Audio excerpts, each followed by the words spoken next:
Patiala house में NIA की विशेष court ने तहव्वुर राणा को अब 12 दिनों की और पुलिस कस्टडी यानी एनआईए कस्टडी में भेज दिया है।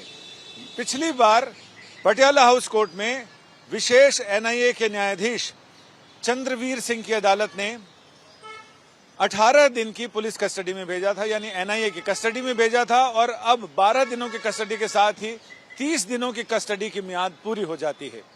आज जब तहव्वुर राणा को कोर्ट में पेश किया गया तो एनआईए ने बताया कि पिछले 18 दिनों में उन्होंने क्या क्या चीजें उनसे पूछी हैं और क्या क्या टास्क पूरे हो गए हैं। साथ ही ये भी बताया कि क्या क्या करना बाकी रह गया है। इसके लिए 12 दिन की कस्टडी की मांग की गई थी और कोर्ट ने पूरे 12 दिन की कस्टडी दे दी।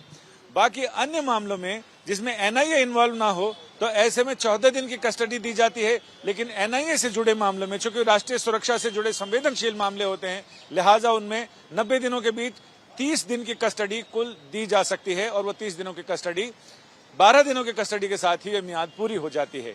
फिलहाल एनआईए ने दलीलें दी और तहव्वुर राणा की तरफ से इसका विरोध किया गया और कहा गया कि उनको जो जानकारी थी वो सारी चीजें बता चुके हैं, जांच में सहयोग कर रहे हैं उनकी हिरासत में, लिहाजा और ज्यादा हिरासत बढ़ाने की जरूरत नहीं है। लेकिन कोर्ट ने एनआईए की दलीलों को माना और उन दलीलों के साथ ही कोर्ट ने 18 दिनों के बाद अब 12 दिनों की और एनआईए कस्टडी में तहव्वुर राणा को भेज दिया है। यानी जब अगली पेशी होगी तो तहव्वुर राणा न्यायिक कस्टडी में दिए जाएंगे, यानी न्यायिक हिरासत में तिहाड़ जेल भेज दिए जाएंगे, जहां पर एक अंडा सेल उनका इंतजार कर रहा है। पहले से भी ये लग रहा था, लेकिन अब जब कस्टडी की मियाद पूरी हो जाएगी तो आखिर में और कोई विकल्प नहीं बचेगा सिर्फ इसके कि तहव्वुर राणा को सलाखों के पीछे भेज दिया जाए। उसके बाद फिर मामले में सुनवाई आगे बढ़ेगी।